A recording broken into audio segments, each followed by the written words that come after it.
할렐루야. 네, 주의 이름을 찬양합니다. 선포된 말씀이 여러분 각 사람에게 꼭 필요한 은혜가 될 줄로 믿습니다.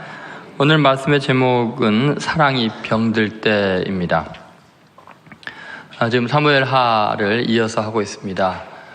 회개의 회복력, 이 시대에 가장 지금 필요한 것이 회개이고, 왜 그러냐면은 이제 그게 인격이 병들어서 그렇습니다. 인품이 망가지고 있는 시대적인 아픔이 있습니다.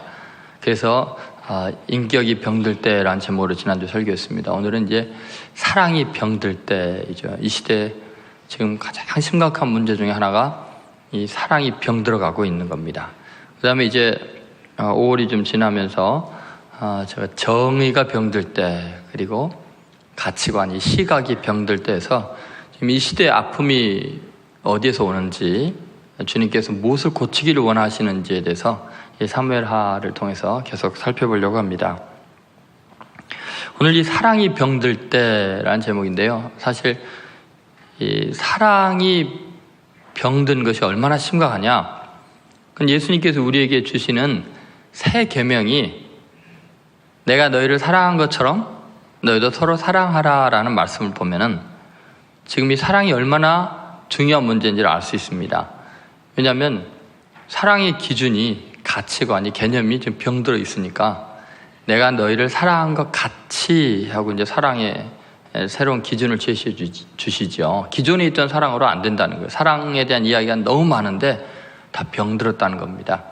그래서 내가 너희를 사랑한 것 같이 너희도 서로 사랑하라. 이게 유일한 새 계명입니다. 이게 이 시대 아픔을 치유하는, 인격이 병든 사람을 치유할 수 있는 가장 중요한 것이 사랑이라는 거죠. 참된 사랑이죠. 그래서 오늘 본문을 통해서 우리는 이 병든 사랑을 어떻게 고치는가, 또 이 병든 사랑이 얼마나 심각한 문제를 일으키는가에 대해서 말씀을 나누려고 합니다. 미국의 한 가정에 남자아이가 태어났는데요. 이 어머니는 몹시 거칠고 차가운 사람이었습니다. 남편을 3명이나 바꾸게 되는데, 둘째 남편은 매 맞는 것이 무서워서 도망을 갔고요. 셋째 남편은 아이를 이제 낳고 나서 심장마비로 죽었습니다. 아내가 무서워서. 그러니까 얼마나 아내가 무서웠으면 그런지 모르겠습니다만, 이 아이는 엄마가 너무 차가우니까 전혀 돌보지를 않아요. 그래서 이 아이가 사랑을 모르고 자랍니다. 13살 때 이 아이는 여자애들과 친하게 지내는 법을 모르고 남자애들과 매번 싸움질만 합니다. 그래서 담임선생님이 생활기록부에다 이렇게 적어놨어요. 이 아이는 사랑이라는 개념조차 인식을 못한 아이다. 그렇게 심한 말을 적어놨습니다. 나중에 해병대에 들어갔는데 거기서도 적응이 안 되고 쫓겨났습니다. 도저히 미국에서 살 수가 없어서 해외로 갔는데 거기서 어떻게든지 좀 낯설게 새롭게 시작하려고 그러는데 사생아인 한 여자를 만나서 결혼해서 아이 둘을 낳고 사는데, 여자가 살다 보니까 이 남자에게서 그 사랑이라는 걸 전혀 느낄 수 없는 차가움을 경험하고 결국은 이 남자랑 헤어집니다. 이 남자가 한 번만 용서해달라고, 자기를 좀 이해해달라고 무릎을 꿇고 빕니다. 근데 여자가 도저히 이런 사람이랑 살 수 없다 생각해서 아주 차갑게 거절을 합니다. 아주 마음을 굳게 먹고 열심히 돈을 벌어야겠다, 돈밖에 의지할 게 없다고 생각하고 직장 취해서 열심히 일하는데 며칠 못 가서 또 쫓겨납니다. 그리고 1963년 11월 22일 케네디 대통령이 평화롭게 지나가고 있을 때 쏘아서 죽이게 되죠. 이 사람이 오스왈드의 비극적인 모습입니다. 24살의 짧은 생애가 이렇게 처참한 사랑의 결핍 속에서 결국은 그 작은 사랑의 결핍이 한 나라를 뒤흔들고 세계를 위험에 몰아넣을 만큼 어마어마한 일을 저지르게 되죠. 여러분, 개인의 삶 속에서 사랑의 결핍, 왜곡된 사랑의 상처들은 그 시대를 불행으로 몰아넣습니다. 예를 들어서 히틀러 같은 경우는 그 어머니에게 어렸을 때 애걸복걸하면서 애원을 했습니다. 이게 뭐냐면, 유대인 남자와 불륜에 빠져서 자기를 돌보지 않고 가정을 파괴시키는 엄마에게 제발 유대인 아저씨 만나지 말라 그러는데 결국은 그것이 한이 돼가지고 유대인에 대한 증오심이 결국 600만 명의 유대인을 학살하는 그런 참혹한 인간이 되게 만들죠. 사랑의 결핍, 사랑이 왜곡되면 한 개인이 망가지는 정도가 아니라 그 시대에 어마어마한 비극이 일어납니다. 그래서 예수님께서 이 사랑을 바로잡지 않으면 인간은 존재할 수 없는 걸 아는 거죠. 비극을 막을 수 있는 방법이었습니다. 그래서 예수님께서 그렇게 말씀하신 거죠. 근데 개인의 문제뿐만 아니라요, 사회적으로 사랑이라는 개념이 병이 들면 사회 전체가 고통을 겪고 있는데도 그 원인을 모릅니다. 그게 경제적인 문제라고 생각하고 자꾸 경제개발, 성장률 이런 것만 신경을 쓰는데 근본적인 문제는 이 사랑이 가치관이 병들었을 때 각 가정 또 직장 그리고 인간관계가 다 파괴가 돼갖고 근본적으로 고통을 겪습니다. 그래서 주님께서는 근본적으로 치유하는 방법을 우리에게 좀 알려주고 계신 것입니다. 다윗이라는 한 위대한 하나님의 사람이 인격이 병들면서 그 사회 전체 속에 있는 병든 모습들이 다 그 나라의 그 아픔들이 이 가정 안에서 이제 일어나게 되고 그 고통을 그대로 주님께서 성경에 묘사해 놓으심으로 우리의 병든 모습들을 직면케 하시고 우리의 병든 사랑의 실체를 깨닫고 회개해서 아름답고 거룩한 사랑으로 거듭나게 하시기를 원하십니다. 자, 이 병든 사랑의 첫 번째 특징은 뭐냐? 사랑의 대상의 문제입니다. 대상에 따른 적절한 사랑을 할 줄을 모릅니다. 여러분, 사랑이 병들 때 일어나는 특징은 대상을 잘못 고른다는 거죠. 대상에게 적절한 사랑을 못합니다.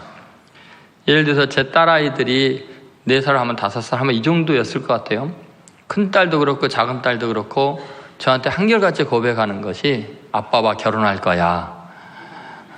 그래서 왜? 너무 잘생겼대요. 여러분이 웃는 의미를 모르겠습니다만 근데 애들이 10살이 되면서요 이제 눈이 좀 뜨이기 시작하나 봐요. 대놓고 아빠 못생겼다고 그러질 않나. 그리고 교인들이 야 너희들 아빠 참 많이 닮았다 그러면 그것을 가장 고통스러운 소리로 여깁니다. 그리고는 아빠랑 결혼하자는 소리를 절대로 안 합니다. 그 아이들은 아빠를 존경하고 공경해야지 아빠를 배우자로 생각하는 것은 말도 안 된다는 것을 깨달은 거죠. 다시 말해서 대상에 따라서 사랑의 방법이 달라지는 겁니다. 사랑에 대한 표현이 달라져야 하죠.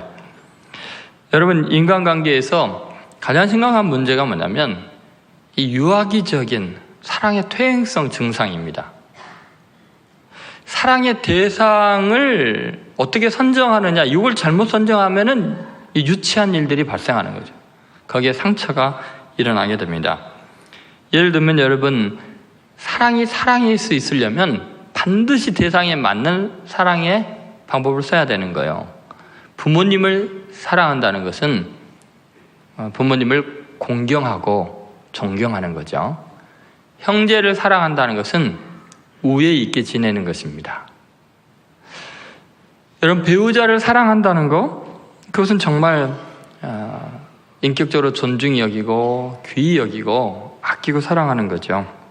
친구를 사랑한다는 것은 우정을 돈독히 하는 일입니다.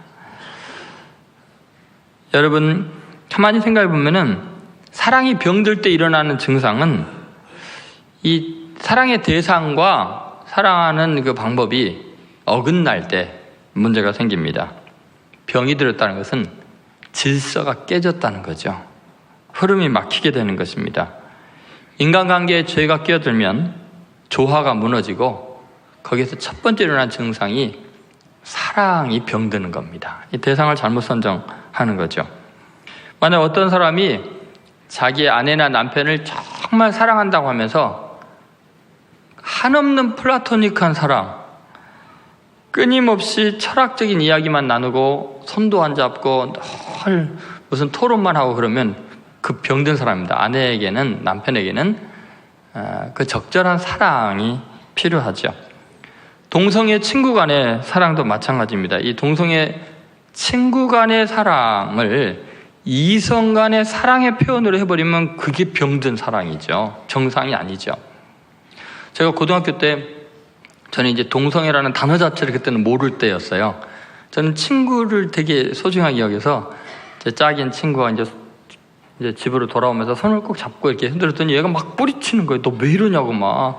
그래서 저는 그게 무슨 의미인지를 몰랐어요. 동성애라는 개념 자체가 없었고 친구의 우정으로 생각했으니까요. 손을 또 잡았더니 뭐 화를 내는 거예요. 그래서 너 왜 그래? 그랬더니 너 미쳤냐고 나한테 막 화를 내는 거예요. 창피하게 뭐 하는 짓이냐고. 그래서 저는 그 개념 자체가 없으니까 그래서 이상하다. 얘가 왜 이랬을까 하고 나중에 보니까 이제 동성애라는 걸 알면서 걔가 그때 그래서 이렇게 이상했구나라는 생각을 하게 됐어요. 여러분, 대상에 맞는 사랑을 하지 않으면 심각한 문제가 일어납니다. 예를 들어서 동물, 식물, 광물, 자연을 우리가 사랑한다 그러잖아요. 자연을 사랑하라고 그랬을 때 그것은 잘 다스리고 가꾸는 게 사랑이지. 거기에 절하고 거기에다 기도하고 이게 사랑이 병든 겁니다. 대상을 잘못 선정해야 하나님께 경배해야죠. 하나님께 예배하는 게 하나님을 향한 사랑이지. 동물이나 식물이나 광물이나 이런 것들은 어떻게 해야 돼요? 절할 게 아니라 우리가 잘 다스리고 가꿔야죠. 여러분, 자식을 하나님처럼 사랑하면 문제가 됩니다. 자식이 죽으면 나도 죽어요? 자식이 성공해야 내가 행복해요? 자식이 내가 원하는 대로 돼야 됩니까? 여러분, 자식은 자애로움으로 대하는 거예요. 자식이 자기 인생의 목적이 돼버리면요, 그건 우상이 되는 겁니다. 그래서 하나님께서요, 아브라함에게 100세 아들을 줘놓고 16년 동안이나 아브라함이 하나님께 예배를 안 드리고요, 자식에게 빠져갔고요, 정신이 없으니까 그러잖아요. 너 자식 데려다가 번제로 바치라 그러잖아요. 지금 자식이 우상이 됐다는 거예요. 너 자식 사랑한 거 잘못한 거라는 거예요. 그러면 안 된다는 거예요. 여러분, 본문에 보면은 이복 누이인 다말을 다윗의 아들인 암놈이 사랑하게 됩니다. 이름을 잘 지어야 돼요. 암놈이 뭡니까? 그러니까 이상한 짓을 하는 거예요. 아니, 배다른 누이 동생을 어떤 사랑하는 애인으로 생각을 하면 어떻게 합니까? 심각하게 병이 들었습니다. 이 형제 간의 우애를 지켜야 되는데 이성 간의 사랑을 느끼면 이게 병들어도 심각하게 병든 거죠. 근데 그 이유가 뭘까 생각해 보니까 암논만의 잘못이 아니에요. 그게 그 시대 분위기고 특히 다윗 왕의 그 집안 분위기가요, 이 지금 사랑의 대상에 대해서 엉망이 되어 있는 상태죠. 그래서 1절에 보면은 암놈이 왜 이걸 갖다가 죄의식 안 느끼고 했는가를 알 수 있는데 한번 같이 읽어보겠습니다. 그 후에 이 일이 있으니라. 다윗의 아들 압살롬에게 아름다운 누이가 있으니 이름은 다말이라. 다윗의 다른 아들 암놈이 그를 사랑하나. 벌써 이게 뭐 엉망이잖아요. 다윗에게 아들 압살롬이 있고 아름다운 누이가 있는데 다말인데 다윗의 다른 아들 암놈이 그를 사랑. 다른 아들이라는 게 또 어떤 의미냐는 거예요. 배다른. 그러니까 다윗에게 지금 아내가 여러 명이 있다는 거잖아요. 그런데 거기 보면 1절에 그 후에 이 일이 있으니라 이렇게 나오잖아요. 그 후에는 뭐예요? 지금 암논이 다말을 사랑하게 되는 이상한 잘못된 사랑의 대상을 잘못 선정하는 요 일이 있게 되는 것은 뭔 일이 있고 나서요? 다윗이 밧세바를 범하는 거예요. 부하의 아내를 사랑한 거죠. 욕보인 거죠. 그러니까 다윗의 범죄가 그 집안의 이게 그냥 도덕적인 질서를 다 무너뜨린 거예요. 이게 당연시 돼버린 거예요. 가치관이 병든 거예요. 그럼 왕이 이러면요, 그 사회는 어떻겠어요? 엉망진창이 되는 거죠. 여러분, 지금 우리 시대가 얼마나 병들었는가, 얼마나 심각한가 한번 생각해 보세요. 여러분, 드라마 요새 뭐가 있나요? 어떤 드라마를 봐도요, 재벌 회장님 나오죠? 재벌 회장님에게는 꼭 다른 아들들이 있죠. 본부인 말고 다른 여자가 낳은 아들이 꼭 똑똑하고 잘났고요. 예? 그 주인공으로 멋있게 나와요. 아니 그런 드라마가 계속 나오면요, 우리 의식 속에는요, 후처가 없으면 이게 좀 무능하게 느껴지잖아요. 이 비정상적인 상태가 오히려 우상화되고 있고, 그게 정상인 것처럼 변질이 되고 있으면요, 죄의식을 못 느끼는 거죠. 병들어도 심각하게 병든 것입니다. 이게 대상에 대해서 잘못된 사랑을 갖고 있는 것은 어떤 이런 이성 간의 문제뿐만 아니라요, 가족 안에서도 일어납니다. 예를 들어서요, 97년에 영화 중에서 올감이라는 영화가 있는데, 거기 보면 30년 동안 홀로 아들을 키운 어머니가 나옵니다. 근데 아들을 얼마나 사랑으로 키운지 모릅니다. 근데 아들이 이제 결혼을 해야 돼서 결혼을 시켰는데, 며느리가 있는데도 아들이 목욕하는데 들어가서 등을 밀어주고 거품을 내주고요, 아무 때나 그냥 아들 방에 그냥 쑥쑥 들어가 버리고 노크도 없이. 그리고 며느리를 아들에게 준 장난감 정도로 생각을 해요. 그러니까 뭐 아들이 원하니까 며느리를 드렸지, 그 뭐 하나의 인격으로 생각을 하지 않습니다. 결국 뭐 며느리와 갈등으로 부딪힐 수밖에 없죠. 그런데 아들이요, 30년 동안 키워준 그 놈이 며느리 편을 드는 거예요. 그때 뒤집어져 가지고요, 칼을 들고 자기 손목을 그어요, 아들 앞에서. 그러면서 하는 말이, 30년 동안 내 인생의 남자는 오직 너뿐이었다. 이게 얼마나 병든 사랑이냐고요. 대상을 지금 잘못 선정하고 있잖아요.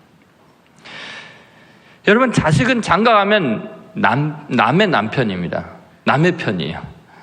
그러니까 자식을 자기 사랑의 대상으로 생각하면 안 돼요. 장가 보낸 순간부터 그냥 남이려니 하세요.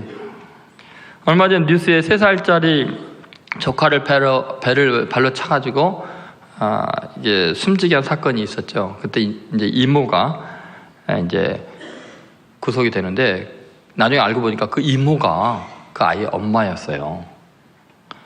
다시 말해서 형부에게 성폭행을 당해서 낳은 친아들이었어요. 20대 처제를 50대 형부가 성폭행을 해서 이제 구속이 됐어요. 그런데 그 언니는 지금 보호시설의 불치병으로 시한부 삶을 살고 있습니다. 근데 언니가 하는 말이, 남편이 처음에 동생에 대해 잘못된 행동을 했지만 나중에는 동생이 자의적으로 나를 돕기 위해 가족과 함께 살며 잘 지냈다라고 이야기를 해요. 나중에 알고 보니까 동생은 숨진 아이 외에도 2살과 2개월 된 2명의 아이를 더 출산했어요. 그러니까 한 남자에게 이게 뭐 같이 자매가 산 거예요. 얼마나 지금 이 왜곡된 현실 속에 있는 거, 사랑이 얼마나 병들었는가. 대상 선정에 있어서 심각한 왜곡을 겪고 있어요. 현대는 지금 사랑의 질서가 파괴되어 있고요, 이로 인해서 고통당하는 사람들이 너무 많습니다. 아이들이 학대를 당하는 대부분은 사랑의 대상을 잘못 선정했기 때문에 그 사이에서 태어난 아이들이 지금 사랑 놀이 때문에 잔혹한 일들을 겪고 있잖아요. 지금 얼마나 많은 불행한 일들이 일어나나 생각해 보세요. 그렇게 상처를 자란 아이들이 나중에 어떠한 일을 이 세상에 저지를지 누가 알겠습니까? 지독하게 이기적이고 절제하지 못하는 인간의 죄성, 이게 문제입니다. 좀 깨끗하게 선을 긋고 경계를 분명히 하고 말끔한 사랑을 하지를 못합니다. 여러분, 사랑이면 다 허용이 됩니까? 모든 것을 허용할 수 있다고 생각하는 이것이 인간관계를 다 무너뜨리고요, 저주 가운데를 몰아넣습니다. 나중에 이제 보면 알겠지만 암놈 살해당하고요, 그 집안이 엉망이 돼버립니다. 암놈은 사실 뭐 정말 다말을 사랑했습니다. 얼마나 뜨겁게 사랑을 했느냐, 병이 날 정도로. 자, 2절 보시죠. 2절 같이 읽습니다. 그는 처녀이므로 어찌할 수 없는 줄 알고 암놈이 그의 누이 다말 때문에 울하러 말미암아 병이 되니라. 여러분, 병이 될 정도로 사랑해 봤어요? 그럼 병이 날 정도로 사랑하면 아무나 사랑해도 되는 겁니까? 정당화 됩니까? 4절 보세요. 얼마나 사랑을 했는지, 얼마나 애가 닳도록 사랑했는지 4절이 있습니다. 그가 암논에게 이르되 왕자여 당신은 어찌하여 나날이 이렇게 파리하여 가느냐. 어느 정도 사랑했어요? 바싹바싹 말라간 걸 너무 사랑하니까. 그렇게 사랑하면 그 사랑은 정당합니까? 대상이 잘못되면요, 아무리 뜨거운 사랑이어도, 몸이 망가지는 사랑이어도 그것은 사랑이 아닙니다.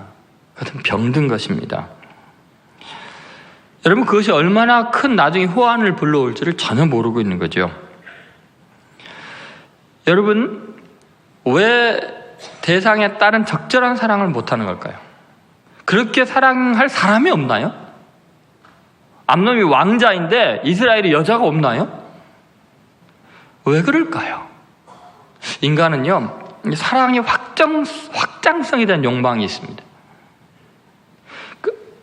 한 사람만 사랑할 수 있는 게 아니라 더 많은 사람을 사랑하지 않고는 견딜 수 없는 독특한 사랑에 대한 욕망이 있습니다. 그래서 예수님께서는 그 방향을 완전히 새롭게 확장시켜 줍니다. 그게 뭐냐면은 이웃도 사랑하고 원수까지 사랑하라는 거예요. 그렇게 대상을 더 많이 사랑하고 싶으면, 너의 존재감이 사랑을 통해서 느껴진다면 원수까지 한번 사랑해봐라. 그것이 마태복음 5장 43절부터 48절에 나와 있는 이야기인데, 그것이 완전하게 되는 비결이라는 거죠. 한번 같이 읽어보겠습니다. 또 내 이웃을 사랑하고 내 원수를 미워하라 하였다는 것을 너희가 들었으나 나는 너희에게 이르노니 너희 원수를 사랑하며 너희를 박해하는 자를 위하여 기도하라. 이같이 한즉 하늘에 계신 너희 아버지의 아들이 되리니 이는 하나님이 그 해를 악인과 선인에게 비추시며 비를 의로운 자와 불의한 자에게 내려주심이라. 너희가 너희를 사랑하는 자를 사랑하면 무슨 상이 있으리요? 세리도 이같이 아니하느냐? 또 너희가 너희 형제에게만 문안하면 남보다 더하는 것이 무엇이냐? 이방인들도 이같이 아니하느냐? 그러므로 하늘에 계신 너희 아버지의 온전하심 같이 너희도 온전하라. 우리 인생이 완전을 추구하거든요. 더 크고 위대한 삶을 원할 때 일어나는 현상이 사랑에 대한 열망이거든요. 근데 그 대상을 잘못 선정하게 되면 완전히 망하게 됩니다. 그래서 예수님께서는 우리 인간의 속에 있는 그 사랑에 대한 열망을 아시기 때문에 한번 너 도전해봐라. 응? 원수까지 사랑하는 건 어떠냐? 세상 사람들이 잘못된 사랑을 할 때 너는 심지어 원수까지도 사랑하는 노력을 해봐라. 그 원수를 향한 뜨거운 기도를 해봐라. 세상 사람들은 다 자기를 사랑하는 사람을 사랑하지 않느냐? 너를 핍박하는 자를 위해서 기도하고 사랑해봐라. 그런 주님의 말씀을 실천하지 않고 원수를 향한 사랑, 이웃을 향한 사랑을 하지 않을 때 인간은 병든 사랑에 빠져요. 대상을 잘못 선정해서 암놈같이 망해가는 거죠. 여러분, 그리스도인이 이 세상에 보여줄 수 있는 사랑은 바로 이렇게 원수까지 사랑하는 놀라운 사랑입니다. 부디 이 시대가 병들어가고 있을 때 사랑의 대상을 바르게 선정할 뿐만 아니라 더 크게 원수까지 사랑하는 귀한 성도들 되시기를 주의 이름으로 소원합니다. 두 번째, 사랑이 병들 때 특징은 사랑의 방법을 체크해 봐야 됩니다. 사랑과 욕망을 혼돈하고 있는 거죠. 분리하지 못하는 거죠. 3절부터 14절이 나온 이 암논의 사랑하는 방법을 보면요, 지독할 정도로 자기중심적입니다. 자기 자신의 욕망 추구 외에는 아무것도 돌아보지 않고 나머지 모든 것을 자기 욕망 추구의 수단으로 전락시킵니다. 암논은 병이 들 정도로 다말을 사랑했지만 그것은 사랑이 아니었고 사실은 자기 욕정의 발동에 불과했습니다. 집착하고 있었을 뿐이고요, 자기가 원하는 것을 얻는 것이 목적이었습니다. 그냥 욕구를 충족시키는 게 목적이었죠. 여러분, 너무나 많은 사람들이 사랑이라는 이름으로 자기의 욕망을 성취하는 행위를 하고 있습니다. 너무너무나 쉽게 혼란되고 또 위장된 마귀의 방법이 뭐냐? 이 집착과 사랑을 혼란시키는 거죠. 보네퍼가 이런 말을 했습니다. 위선적인 사랑은 자기 자신이 궁극적인 목표이다. 여러분, 가짜 사랑의 특징은 자기 자신이 목적입니다. 자신을 사랑하며 자신 외에는 이 세상에 아무것도 사랑하지 않는 것, 이걸 갖다가 사랑이라고 생각하면 안 됩니다. 사랑은 그래서요, 자기를 채우는 것이 아니라 자기를 비워서 상대편을 행복하게 하는 것이 사랑입니다. 성경적인 사랑의 방법은 다른 사람을 행복하게 해주는 것입니다. 그래서 예수님께서도 사도행전 20장 35절에 보면 그런 말씀하셨습니다. 주는 것이 받는 것보다 복이 있다. 여러분, 누군가에게 줄 때 그것이 복이에요. 그게 사랑이죠. 다말은 자기 힘으로 도저히 암논을 이길 수가 없었습니다. 간절히 애원을 했습니다. 12절부터 13절에 보면 다말이 그 이복 오라비에게 애원하는 내용이 나옵니다. 한번 같이 읽어보겠습니다. 12절에서 13절입니다.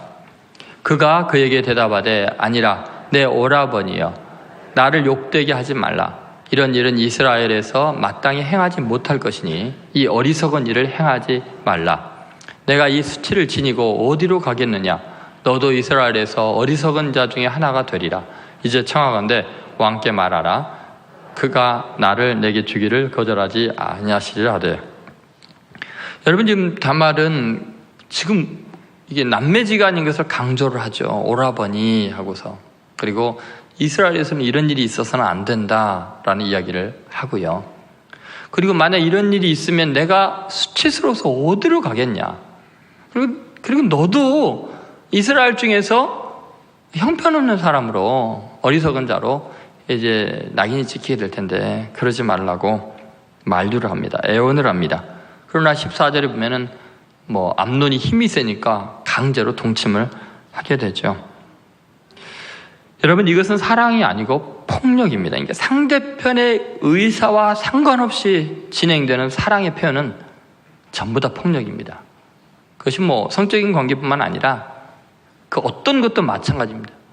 상대편을 배려하는 마음 없이 자기의 뜻대로 하는 것을 그를 위한 사랑이라고 생각하는 것은 부인에게나 남편에게나 자식에게나 친구에게 전부 다 그거는 폭력입니다. 폭행입니다. 고집이 세서 그러든 힘이 세서 그러든 돈이 있어서 그러든 상대편을 배려하지 않고 자기가 옳다고 생각하는 대로 막무가내 해야 하는 것은 그것은 사랑이 잘못되는 겁니다. 아무리 내가 똑똑하고 내가 잘나서 너를 위해서 그래라도 상대편 의견을 무시하는 것은 죄악입니다. 사랑은 그 대상을 중심으로 움직이는 겁니다. 성숙한 사랑은 상대편을 그래서 자유롭게 해줍니다. 여러분, 예수님이 누구 하나에게도 사랑을 강요하지 않았어요. 제발 나 좀 사랑해달라고 말하지 않았어요. 예수님 배신하고 떠나갈 줄 알면서도 가서 내가 할 바를 하라 그랬어요. 부인하고 저주할 것 알면서도 그를 위해 기도했지 그 입을 꼬매놓지는 않았어요. 예수님은 항상 상대편에게 자유를 줬고 모든 걸 포기할 준비를 하셨어요. 고스란히 당할 준비를 하셨어요. 그것은 상대편에게 완전한 자유를 주는 거예요. 그의 주권을 인정해 주는 거였어요. 유치하고 전혀 다듬어지지 않는 사랑은 막 떨어져 나온 돌멩이처럼 거칠고 날카로워서 상대편을 아프게 하는 이기적인 사랑입니다. 늘 요구하고 소비하고 지배하려는 것, 사랑이 병들 때 일어나는 현상이죠. 이것이 월터 트로비시가 한 말입니다. 그래서 여러분, 사랑이 병들면요, 그 특징이 완전히 자기 지배적, 자기가 다 해야 됩니다. 자기 중심적인 거예요. 스토킹과 사랑의 표현, 그게 뭐가 다를까요? 여러분, 스토킹은 상대편의 반응이나 입장과 그의 의견과 전혀 상관없이 집요하게 자기가 사랑한다는 거죠. 오직 자기의 감정과 자기의 기분에만 충실합니다. 그것을 사랑이라고 생각합니다. 여러분, 사랑은 결코 감정이나 느낌이 아닙니다. 감정이나 느낌이라는 것은 내중심적이죠. 인간에게는 의지가 있고요. 이 의지가 사랑을 사랑되게 합니다. 이 의지라는 것은 뭐냐면 내 감정은 이렇지만, 내가 원하는 건 이거지만 상대편이 원하는 것이 무엇인가, 상대편을 자유롭게 하기 위해서 내 의지로 나의 감정을 절제하는 거예요. 내 행동을 조절하는 거죠. 그래서 의지가 없는 사랑은 병든 사랑입니다. 유치한 사랑입니다. 지금 이 암논은 나이는 들었는데 유치하기 짝이 없습니다. 고린도전서 13장에 보면 사랑이 얼마나 의지적인 노력인가를 잘 표현해주는 부분이 있습니다. 4절부터 7절, 그 유명한 말씀이죠. 사랑의 방법이죠. 같이 읽어보겠습니다.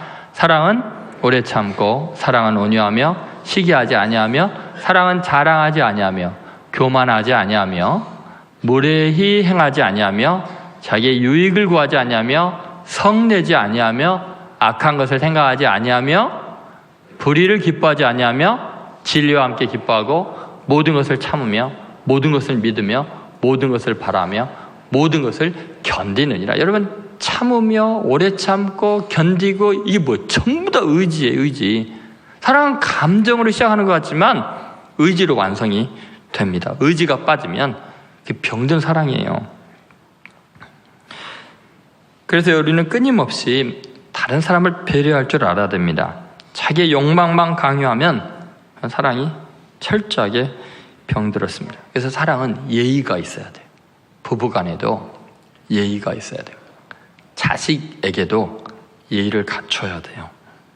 그래서 사랑은 무례히 행치 아니하고, 사랑한다는 이유 때문에 얼마나 무례한 일들이 많이 일어나는지 몰라요. 사랑하는 사람에게 상처받는 게 많은 이유가 사랑하니까 그렇게 말해도 되고 그렇게 행동해도 된다고 생각하기 때문입니다. 사랑은 철저하게 상대편을 기쁘게 하는 일이어야 됩니다. 자, 마귀가 하는 일과 예수님의 하는 일의 차이점이 바로 여기에서 극명하게 갈라지죠. 사랑의 방법이 달라요. 요한복음 10장 10절에 보면 주님께서 이 선을 딱 긋고 있죠. 같이 있습니다. 도적이 오는 것은 도둑질하고 죽이고 멸망시키려는 것뿐이요, 내가 온 것은 양으로 생명을 얻게 하고 더 풍성히 얻게 하려는 것이라. 자, 도적, 이 사탄의 사랑의 특징, 세속적인 사랑의 특징은 자기 욕망입니다. 자기 소유이고 다 자기 중심으로 상대편을 죽여나가는 거예요. 기를 죽이는 거예요. 자유를 뺏어가는 거예요. 그런데 주님이 오신 것은 양으로 생명을 얻게 하고 더 풍성히 얻게 하는 거예요. 상대편을 얻게 하는 거예요. 더 자유롭게 하는 거예요. 더 행복하게 하는 거예요. 병든 사랑은 상대편의 자유를 굉장히 힘들어합니다. 자유로운 것을 사랑하지 않는 거라고 생각을 해요. 이 병들어서 그렇습니다.